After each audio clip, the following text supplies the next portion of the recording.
Até pulando para isso, teve a questão das eleições. Aonde que a oratória, ela... As cadeiras estão parafusadas aqui. Então, por quê? Lembra? Você não viu o episódio Ah, da sim, cadeirada? Aonde que a oratória, entre dois candidatos que estão praticamente, tecnicamente empatados, ela pode ajudar um que tem e o outro que não tem? Porque ele pode chegar... Talvez o público, mas o teu público acredita aqui que tenha consciência disso. Mas se não tiver, maravilhoso. Quando os políticos vão para os debates, eles são preparados por uma equipe de marketing. Porque se eles fossem falar de coração... Nem lá estariam, né? Nem lá estariam. E você consegue perceber que eles são preparados para discursar, porque quando tem uma pergunta muito fora, que ele não foi preparado para aquela pergunta, ou a equipe de marketing não soube fazer toda uma avaliação do que poderia vir do outro lado, a pessoa, o que ela faz? Ela desvirtua. É o que aconteceu no debate aqui, que, né? Muito, acontece que muito. O Pablo Marçal tirou os caras do... Conseguiu... e eu não tô dizendo se ele tá certo ou errado, viu, gente? Mas ele conseguiu, com perfeição, atingir o que ele queria. Ele Certo ou errado, não tô colocando isso em questão. Mas ele conseguiu, dentro do que ele queria, desestruturar aquilo que não estava combinado com a equipe do marketing dos outros caras. Exatamente, É isso? exatamente. Então, no debate ali, vence aquele que consegue desequilibrar o discurso do outro. E não consiga mandar a mensagem pronta para quem está em casa, que no caso é o público que vai votar. Então, olha que interessante. Essa questão do debate, ela é importante, que tem duas óticas. A ótica de quem está ali, que é o teu debatente, a pessoa que é o teu adversário, e tem o público em casa, que é a pessoa que você deve convencer. Ter confiança em você para te eleger. Sim. Então, ali o que acontece? Você está convencendo as pessoas. E como é que eu consigo aumentar o meu poder de convencimento, persuasão? É entender mais sobre o público, as necessidades, as dores. Então, vamos pegar aqui um exemplo de oratória de uma pessoa que é muito carismática, indo na linha da política, que é o Lula. O Lula fala a linguagem do público comum. O que ele usa? A palavrinha da picanha, gordurinha, a farinha. A gente vai voltar a comer. Porque isso está dentro da cultura brasileira de fazer um churrasco no final de semana. Quem é que não come um churrasco? A grande maioria come. E a pessoa que é pobre, que ela tem um poder aquisitivo menor, ela quer fazer um churrasco. E é o momento onde ela reúne a família. Então, olha só a história que eu estou plantando na mente da outra pessoa através de um discurso dentro de um debate. Isso é muito poderoso. Então, se eu, como uma pessoa que está debatendo, tenho consciência disso, na hora que eu receber a pergunta, a tréplica, eu vou tentar pegar aquilo que a pessoa está me dizendo e reverter e mandar a mensagem para o público. E não responder o que o candidato lá do outro lado está me mandando como pergunta. Então, quem tem o poder da oratória está muito mais na frente. Isso exige um poder de pensamento muito mais rápido do que uma pergunta numa palestra que uma pessoa faz, e perguntas inesperadas.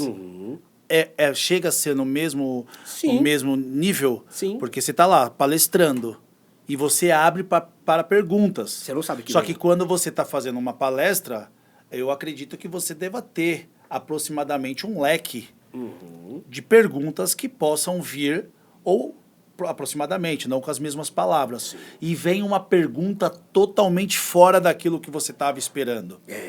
E aí, meu amigo? Você tem que estar preparadíssimo para isso. Quando você abre espaço para isso, você se garante. Uma coisa que é importante dentro da comunicação, e nós estamos vivendo num mundo onde as pessoas têm certeza de tudo, sabem de tudo, e poucas pessoas têm coragem, são autênticas para dizer: isso eu não sei, ou não tenho opinião formada para isso. Então, se de repente é uma pergunta de fato que você recebe e você não tem conhecimento, dentro de uma apresentação, existe uma técnica chamada de improviso. Improviso, a gente tem uma técnica também para usar o improviso. Mas você pode dizer que aquela pergunta te surpreendeu tanto porque você não tinha pensado sobre tal coisa. Mas você pode conectar a isso me faz pensar em tal coisa. Técnica do improviso. Essa pergunta que você me fez é bem diferente. Nunca tinha ouvido. Parabéns pela pergunta.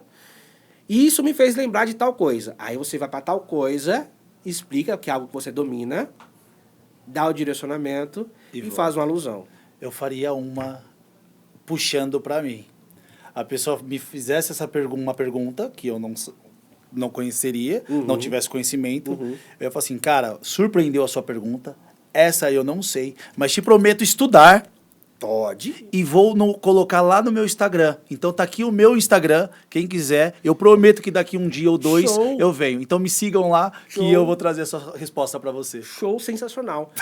O que é legal? Eu tô ficando bom nisso, professor. Parabéns! Tá indo muito bem. Esse é o cara, esse é o aluno. Sabe o que é legal? Que é uma das coisas que eu estava falando lá atrás, que você perguntou e eu não terminei de responder, que é, eu nunca me imaginei dando ou sendo tutor de comunicação e oratória.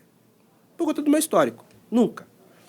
E depois eu conto rapidamente por que eu assumi esse desafio. Dentro dessa questão, as pessoas que ensinam comunicação e oratória, a grande maioria, elas usam uma palavra que eu evito usar. Não. Não faça isso. Se eu coloco, Ângelo, se você estiver apresentando, não faça isso. Por exemplo, não diga que não sabe. Eu vou te dizer, evite dizer que não sabe. É muito mais gostosinho de receber. O evitar é, no máximo que você puder. Mas se você não puder, esclareça a expectativa. Não tem problema nenhum. Não tem problema nenhum. Você provavelmente já ouviu alguém palestra há muitos anos, há décadas, e o cara fala, eu não sei. Essa informação ainda é nova para mim. E ele consegue sair. E as pessoas se sentem mais próximas dela. Só que isso é o feeling que vai te dar. E gera humildade, né? Humildade. Conecta com as pessoas. Isso. Agora, por exemplo, imagine... É claro que o formato ali não cabe para isso. Perguntas. TED Talks. As apresentações de TED Talks são excepcionais. É outro nível. Cada apresentador tem um consultor de comunicação oratória, de storytelling. Então, cada um deles que sobem ali são preparados.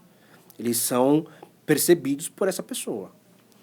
Então, ali, quem está comunicando não tem espaço para fazer pergunta para o público. Então, ok.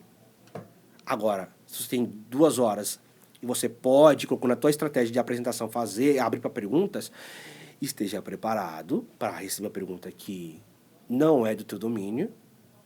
O que você responderia? Como você responderia se você não soubesse responder? Aí você vai criando, eu posso fazer A, B ou C. O que é mais viável para esse público? B. Então, quando eu abrir para perguntas, e se vierem com a pergunta que não tem nada a ver, eu vou usar B. Mas tu sabe que tu não tem 3 opções. Por isso que nós criamos um roteiro e usamos a organização de ideias para você não viajar na maionese e não ficar perdido dentro da tua própria apresentação.